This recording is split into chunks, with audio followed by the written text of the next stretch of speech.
जय हिंद। शिक्षकों का आपके अपने YouTube channel DK education learners में हार्दिक स्वागत है। तो दोस्तों, ये हमारा बाल विकास एवं शिक्षा शास्त्र यूपी टेट 2026 30 में से 30 का वादा। आज हमारी क्लास है क्लास नंबर 11। तो शुरू करते हैं आज का अपना पहला क्वेश्चन। क्या कह रहा है प्यारे साथियों आपका पहला क्वेश्चन? Yes, okay. वह मापनी जिसमें अंतराल के समस्त गुण के साथ परम शून्य भी हो, वो क्या कहलाता है? ऑप्शन नंबर ए कह रहा है नापित मापनी कहलाती है। ऑप्शन नंबर बी क्रम सूचक मापनी कहा जाता है। ऑप्शन नंबर सी अंतराल मापनी कहा जाता है। ऑप्शन नंबर डी अनुपात मापनी कहा जाता है। चलिए प्यारे साथियों, क्या होगा इसका राइट आंसर? अरे भाई, क्वेश्चन क्या कह रहा है? वह मापनी जिसमें अंतराल के समस्त गुण के साथ परम शून्य भी हो। आपने परम शून्य का इसके बारे में पढ़ा है कि नहीं पढ़ा?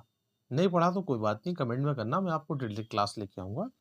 तो क्या होगा भाई, परम शून्य भी हो वो क्या कहलाता है? वो कहलाता है आपका अनुपात मापनी। Yes, option number D is right answer. अगला प्रश्न है आपका सिगमंड फ्राइड के अनुसार हमारे मूल्यों का अंतर्निरीकरण में होता है। किस में होता है प्यारे साथियों? ये आपका इदम में होता है, अहम में होता है, परा अहम में होता है, या परिस्थितियों में होता है? चलिए बेसिक सी थोड़ी सी इसके बारे में जानकारी समझ लीजिए आप कि भाई ये सिगमंड फ्राइड ने मनोवैज्ञानिक सिद्धांत प्रदान किया था। ओके, देखिए इन्होंने चेतना, अर्ध चेतना व अचेतन ये तीनों प्रकार के मनों के बारे में बताया गया है। अब ये चेतन मन होता है इद, ओके, और अर्ध चेतन मन होता है अहम, जिसे बोलते हैं ईगो, और अचेतन मन आपका होता है सुपर ईगो। तो ये तीनों की इन्होंने बहुत ही फेमस कोटेशन और काफ़ी इंपॉर्टेंट है अकॉर्डिंग फॉर यूपी टेट के लिए। और इसमें से आपके एक या दो प्रश्न आपके बनेंगे ही बनेंगे। अब चलिए इसके बारे में बताइए, तो राइट आंसर क्या होगा इसका? चलिए इसका राइट आंसर क्या होगा? इसका राइट आंसर होगा जिसे बोलते हैं सुपर ईगो, परा अहम। Option number C is right answer. अगला प्रश्न है व्यवहारवादी रिक्तस्तान ने कहा है मुझे कोई भी नवजात शिशु दे दो, मैं उसे डॉक्टर, वकील, चोर या जो आप कहो, जो आप चाहो वो बना सकता हूं। बहुत अच्छी बात है भाई, तो ये तो बहुत प्यारा काम किया है इन्होंने। अब कौन है ये? फ्रीमैन साहब हैं, ऑप्शन नंबर ए, या वाटसन महोदय हैं, न्यूमैन हैं, या होलजिंगर हैं। अब कौन है प्यारे साथियों? चलिए पहले थोड़ी सी इसकी व्याख्या समझते हैं। ये वो महोदय हैं, इन्होंने ये कहाँ के हैं? ये है तो अमेरिका के रहने वाले। कौन है भाई? ये आपके वाटसन साहब। तो इसका राइट आंसर हुआ ऑप्शन नंबर सी। ठीक है, देखिए वाटसन अमेरिका के प्रसिद्ध एक मनोवैज्ञानिक थे। वाटसन व्यवहारवादी, पहली बात ये समझ लीजिए। देखो आपको प्रश्न मिलता है कि व्यवहारवादी कौन है इसमें, तो आपको ध्यान रखना है व्यवहारवादी आपके हो गए वाटसन साहब। मनोवैज्ञानिक में अग्रणीय थे, आगे थे। वाटसन ने मनोविज्ञान के क्षेत्र में व्यवहारवाद को स्थापित किया था और मानव विकास में व्यवहारवाद की भूमिका को महत्वपूर्ण माना जाता है। बिल्कुल माना जाता है भाई। उन्होंने अपने व्यवहारवादी दृष्टिकोण को कब? 1913 में कोलंबिया विश्वविद्यालय में प्रस्तुत किया था। ये भी इंपॉर्टेंट फैक्ट है भाई। कहाँ के थे? ये अमेरिका के थे। और कौन से विद्यालय से? 1913 में कोलंबिया विश्वविद्यालय में प्रस्तुत किया था, राइट। अच्छा, इसका प्रमुख कथन है कि मुझे कोई भी बच्चा आप ला के दे दो, मैं उसे डॉक्टर, वकील, चोर, जो आप कहो वो बना दूंगा। तो बड़ी फेमस कोटेशन है, इसको आपको याद रखना है। तो राइट आंसर हुआ ऑप्शन नंबर सी। अगला प्रश्न है ध्यान आकर्षित होने में होती है, किसकी भूमिका होती है? चलिए भाई, भाई उद्दीपक की तीव्रता होती है, या उद्दीपक की उपादेयता होती है, उद्दीपक की विश्वसनीयता होती है, या उद्दीपक की सक्रियता होती है? भाई ध्यान आकर्षित करने में किसकी प्रमुख भूमिका होती है? चलिए बताइए। अरे भाई ये होती है उद्दीपक की तीव्रता। Option number A is right answer. अगला प्रश्न है रिक्त स्थान छात्र में रुचि उत्पन्न करने की कला। बहुत प्यारा प्रश्न है प्यारे साथियों। ये सीटेट के अकॉर्डिंग, सीटेट में भी आप लोगों ने पढ़ा होगा, परंतु सीटेट से ये यूपी टेट का जो पैटर्न्स है डिफरेंट है। ये रट्टा मार प्रथा को फॉलो करता है। सीटेट थोड़ा क्रिटिकल में आ जाता है। सीटेट के अकॉर्डिंग यूपी टेट थोड़ा सा ठीक लेवल है। क्यों? क्योंकि ये बिल्कुल तथ्यों के ऊपर में जाता है और ये रट्टा मार प्रथा को फॉलो करता है। चलिए इसके ऑप्शन पढ़ते हैं। भाई छात्र में रुचि उत्पन्न करने की कला भाई शिक्षण कहलाती है क्या, यह समदृष्टि कहलाती है, सहानुभूति कहलाती है, यह प्रेरणा कहलाती है?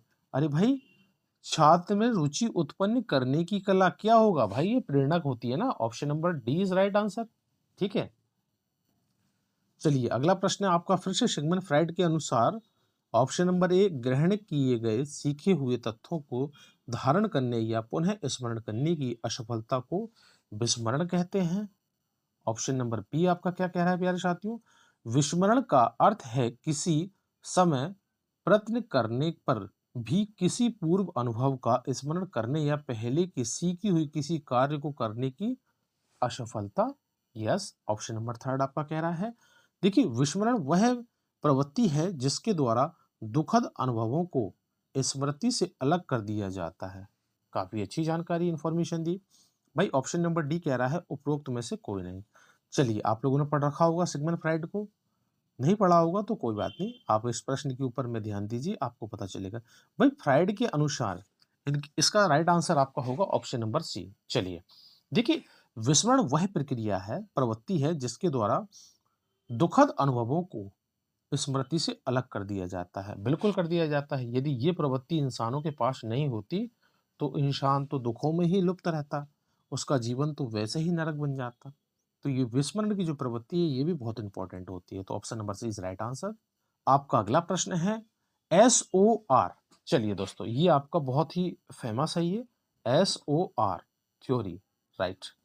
ठीक है, किसके द्वारा प्रस्तावित किया गया है, वाटसन महोदय के द्वारा, कोफका के द्वारा, कोहलर के द्वारा, या गेस्टाल्टवादी मनोवैज्ञानिकों द्वारा? अब ये ध्यान रखना कि गेस्टाल्टवादी मनोवैज्ञानिक कौन कौन से होते हैं, एक क्लास में बना दूंगा जिसमें आपको पता चल जाएगा व्यवहारवादी कौन है, गेस्टाल्टवादी कौन है। ये आपको एक या दो प्रश्न आपको मिलेंगे। चलिए SOR थ्योरी किसके द्वारा प्रस्तावित किया गया है, अभी फिलहाल इसका आंसर बताइए। तो क्या होगा प्यारे साथियों इसका राइट आंसर? इसका राइट आंसर होगा ऑप्शन नंबर डी। भाई ये गेस्टाल्टवादी मनोवैज्ञानिकों के द्वारा प्रस्तावित की गई है। अगला प्रश्न है ध्यान को केंद्रित करने की आंतरिक दशा क्या कहलाती है भाई? अवधि कहलाई जाती है, नवीनता कहलाई जाती है, रुचि कहलाई जाती है, या आकार कहलाया जाता है? अब बताइए भाई प्यारे साथियों, ध्यान को केंद्रित करने की आंतरिक दशा ये क्या होती है? ये आपकी इंटरेस्ट होती है, रुचि। Option number C is correct answer. अगला प्रश्न है एक परिस्थिति में अर्जित ज्ञान का दूसरी परिस्थिति में उपयोग क्या कहलाता है? चलिए भाई, सीखने की विधियां कहलाता है, सीखने में स्थानांतरण कहलाता है, सीखने में पठार होगा, या सीखने में रुचि होगी? भाई सीटेट के अकॉर्डिंग ही ये प्रश्न आपका है बना है। एक परिस्थिति में अर्जित ज्ञान का दूसरी परिस्थिति में उपयोग क्या कहलाता है? बताइए प्यारे साथियों। अरे भाई ये सीखने में स्थानांतरित तो हो रहा है ना, तो option number 20 right answer. Yes, अगला प्रश्न है अनुभव द्वारा व्यवहार में परिवर्तन क्या कहलाता है? स्मृति, सीखना, चिंतन करना, या प्रेरणा? अब बताइए प्यारे साथियों, भाई अनुभव द्वारा व्यवहार में परिवर्तन क्या कहलाता है? अरे ये सीखना ही तो होगा ना। Option number 20 right answer. अगला प्रश्न है सांख्यिकी में वह रेखा चित्र जिसमें आवृत्तियों को स्तंभों द्वारा प्रदर्शित किया जाता है, भाई क्या कहलाई जाती है? स्तंभाकृति कही जाती है उसे, या आकृति बहुभुज कहा जाता है, या संचयी आवृत्ति कहा जाता है, या रेखा चित्र कहा जाता है? चलिए प्यारे साथियों, किसके बारे में पूछ रहा है? सांख्यिकी में वह रेखा चित्र जिसमें आवृत्तियों को स्तंभों द्वारा प्रदर्शित किया जा सकता है उसे क्या कहलाया जाता है? भाई उसे क्या कहा जाता है बताइए? उसे कहा जाता है स्तंभाकृति। क्या कहा जाता है? स्तंभाकृति। आपके क्वेश्चन में ही आपका प्रश्न का आंसर छुपा हुआ था। अगला प्रश्न है विकास की किस अवस्था में बुद्धि का अधिकतम विकास होता है? बहुत प्यारा प्रश्न है। अकॉर्डिंग CDP, ऑल CDP के हिसाब से सभी भारतवर्ष के अंतर्गत क्या वर्ल्ड के अंदर में भी जो भी CDP पूछी जाती है ये सबसे बेसिक और सबसे अच्छा और कॉमन प्रश्न है। विकास की किस अवस्था में बुद्धि का अधिकतम विकास होता है? तो भाई इसकी ऑप्शन पढ़ने की आवश्यकता है क्या? आप लोग राइट आंसर कमेंट बॉक्स में बताओ। भाई बाल्यावस्था होती है, शैशवावस्था होती है, या प्रौढ़ावस्था होती है, किशोरावस्था होती है? तो बताइए प्यारे साथियों। तो उसका राइट आंसर होगा option number C is right answer.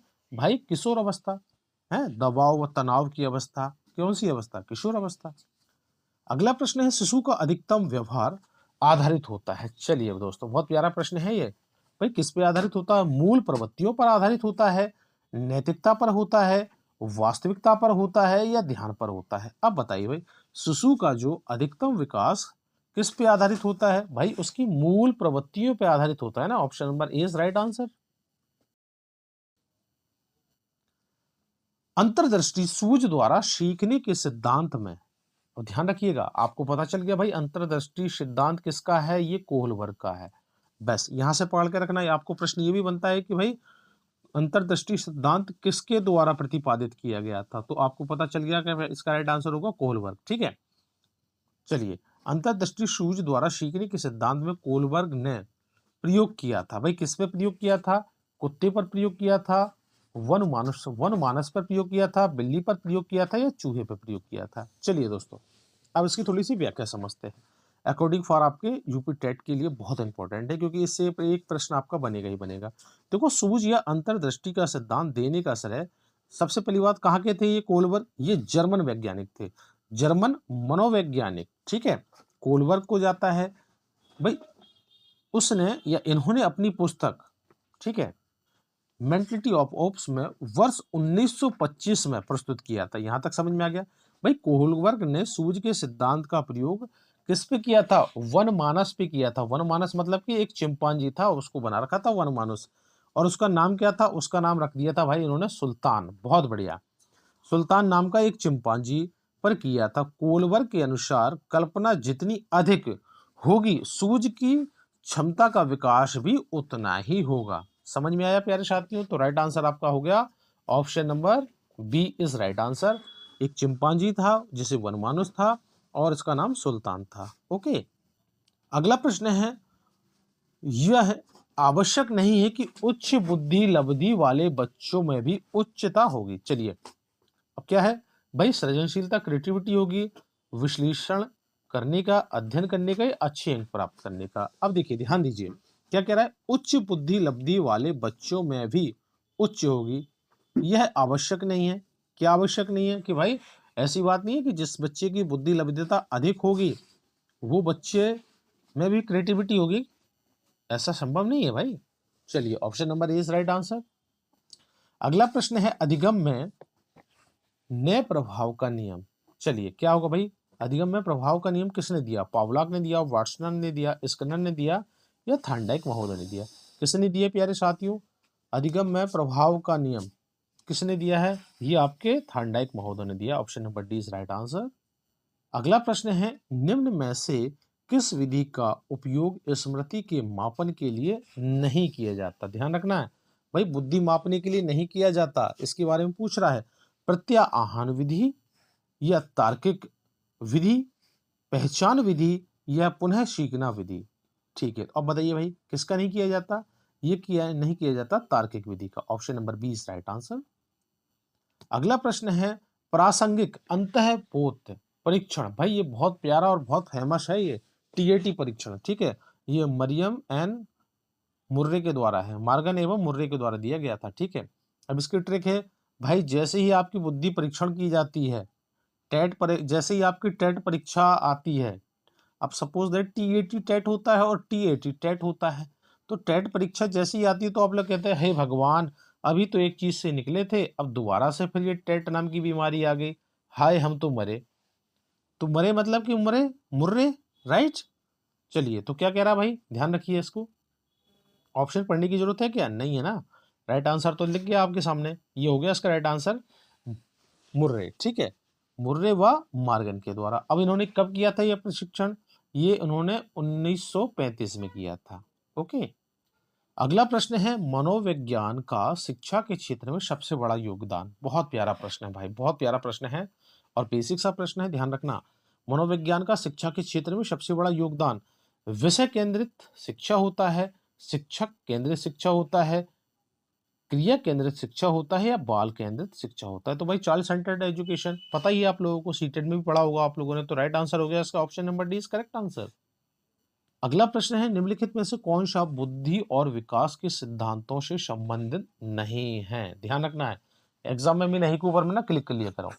चलिए, ऑप्शन नंबर 1 कह रहा है निरंतरता का सिद्धांत होगा, वर्गीकरण का सिद्धांत होगा, समन्वय का सिद्धांत होगा या व्यक्तिकता का सिद्धांत होगा? अब बताइए भाई, क्या पूछ रहा है? कौन सा बुद्धि और विकास के सिद्धांतों से संबंधित नहीं है? चलिए भाई, 3 संबंधित होंगे पर एक संबंधित नहीं होगा। जो नहीं होगा वो आपको बताना है। पढ़ा है नहीं पढ़ा आप लोगों ने? नहीं पढ़ा तो मैं बताता हूँ। ये होगा ऑप्शन नंबर 20 करेक्ट आंसर। भाई वर्गीकरण का सिद्धांत, ऑप्शन नंबर 20 करेक्ट आंसर। अगला प्रश्न है, कक्षा शिक्षण में पाठ्य प्रस्तावना सोपान सिखाने के किस नियम पर आधारित होता है? बहुत प्यारा प्रश्न है भाई। प्रभाव का नियम होगा, तत्परता का नियम होगा, या सादृश्यता का नियम होगा, सहचर्य का नियम होगा? भाई किसके बारे में पूछा रहा है? अगेन सुनिए, कक्षा शिक्षण में पाठ्य प्रस्तावना सोपान सीखने के लिए नियम पर किस नियम पर आधारित है? अब बताइए भाई, और कौन सा नियम है? अरे जब तक आपके अंदर में तत्परता नहीं होगी तब तक कैसे काम चलेगा? तो option number C is right answer, तत्परता का नियम। ओके। अगला प्रश्न है, संप्रत्यय निर्माण का प्रथम सोपान क्या है? चलिए भाई, बहुत प्यारा प्रश्न बना है आपका। ये सब पढ़ना पड़ेगा आप लोगों को, तभी काम चलेगा। सामान्यीकरण होगा, प्रत्यक्षीकरण होगा, या विभेदीकरण होगा, पृथक्करण होगा? अब बताइए भाई, संप्रत्यय निर्माण का प्रथम सोपान कौन सा होगा? भाई कितने सोपान होते हैं इसके? कौन कमेंट बॉक्स में बताएगा? भाई क्या हुआ right answer? Yes, option number C is correct answer, भाई प्रत्यक्षीकरण। अगला प्रश्न है, प्रतीक्षात्मक अधिगम संप्रत्यय द्वारा दिया गया है। चलिए भाई, अब ये किसने दिया है? बहुत प्यारा प्रश्न बना आपका। टोलमैन ने दिया है, थांडाइक ने दिया है, या बोंडूरा ने दिया है, या कोलबर्ग ने दिया है? चलिए भाई, प्रतीक्षात्मक अधिगम संप्रत्यय किसके द्वारा दिया गया है? अब बता दीजिए, बेसिक सा प्रश्न है। अरे बताइए भाई, क्या होगा? पैस बाउंडूरा महोदय। Yes, option number 20 correct answer. अगला प्रश्न है, अवधान के आंतरिक अथवा व्यक्तिनिष्ठ निर्धारक है? कौन है भाई? लक्ष्य होगा, रुचि होगा, अभिवृत्ति होगी, उद्दीपक वस्तु व प्रविधि होगी, प्रकाश ध्वनि या गंध होगा, पुरस्कार दंड व प्रोत्साहन होगा? तो क्या होगा प्यारे साथियों इसका सही आंसर? पढ़ा है तो ठीक है, नहीं पढ़ा तो डोंट वरी, क्लास को देख लीजिए, आपको पता चल जाएगा।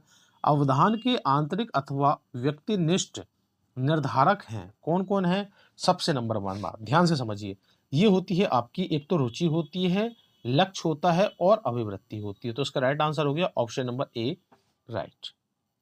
अगला प्रश्न है, बाल मनोविज्ञान का क्षेत्र। चलिए भाई, केवल शैशव अवस्था, गर्भावस्था, बाल्यावस्था, तो भाई आपको सीटेट में भी बताया था ना कि केवल नाम के दैत्य को तो पहले ही काट दो। तो चाहे सीटेट हो चाहे यूपी टेट हो, केवल नाम के राक्षस तो वहीं के वहीं कट जाएंगे। अब आपके पास बच रहा है सिर्फ ओनली 1 ऑप्शन। क्या हो गया भाई? गर्भ अवस्था से किशोर अवस्था की विशेषताओं का अध्ययन है, option number D is right answer. अगला प्रश्न है, वह अवस्था जो कि माता के 21वें गुणसूत्र जोड़े के अलग ना हो पाने के कारण होती है, क्या कहलाई जाती है? डाउन सिंड्रोम होता है, क्रीन फेल्टर सिंड्रोम होता है, टर्नर सिंड्रोम होता है, विल्सन सिंड्रोम होता है? चलिए, ये इसको आपको थोड़ा सा पढ़ना पड़ेगा, और खासकर जो फ्रेशर यूपी टेट वाले हैं उनको तो काफ़ी थ्योरिकल भी इसके बारे में आपको जाननी पड़ेगी। आप डायरेक्ट प्रश्न के आंसर के ऊपर में आ जाओगे तो आप कंफ्यूज हो जाओगे, बट डोंट वरी, आप इसके द्वारा भी आप समझ सकते हो। चलिए, किसके बारे में पूछ रहा है? माता के 21वें गुणसूत्र जोड़े के अलग ना हो पाने के कारण होता है, क्या होता है भाई? तो भाई इसे कहते हैं हम down syndrome, option number A is right answer. अगला प्रश्न है, कोलबर्ग के अनुसार किस अवस्था में नैतिकता बाह्य कारकों द्वारा निर्धारित होती है? चलिए भाई, सीटेट में कोलबर्ग चाचा फेमस थे। ऑप्शन नंबर 1 कह रहा है पूर्व पारंपरिक अवस्था, ऑप्शन नंबर बी कह रहा है पारंपरिक अवस्था, पाश्चात्य पारंपरिक अवस्था, या कोई नहीं? अब बताइए भाई, कोलबर्ग के अनुसार किस अवस्था में नैतिक बाह्य कारकों द्वारा निर्धारित होता है?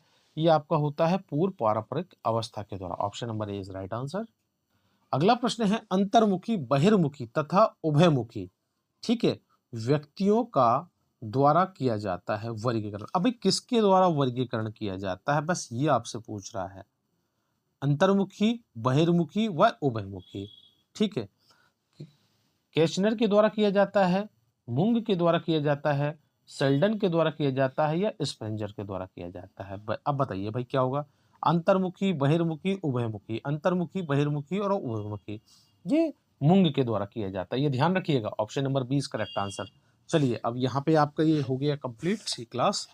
तो बताइए कमेंट बॉक्स में क्लास कैसी लगी, और जो भी मेरा भावी शिक्षक शिक्षिका इस क्लास को देखता है तो प्लीज़ अपने सर के लिए, अपने भाई के लिए एक गुरुदक्षिणा के तौर पे ना लाइक और कमेंट जरूर कर दिया करो, जिससे पता चले कि हाँ सर क्लास ठीक लग रही है। आप डेली ही ऐसे प्रैक्टिस कराओ और डेली ही ऐसा सेशन ले तो अच्छा हो जाएगा। और हाँ, चैनल को जरूर सब्सक्राइब कर लेना है। चलिए तो मिलते हैं अगले सेशन में, तब तक अपना ध्यान रखिए। जय हिंद, वंदे मातरम, राधे राधे।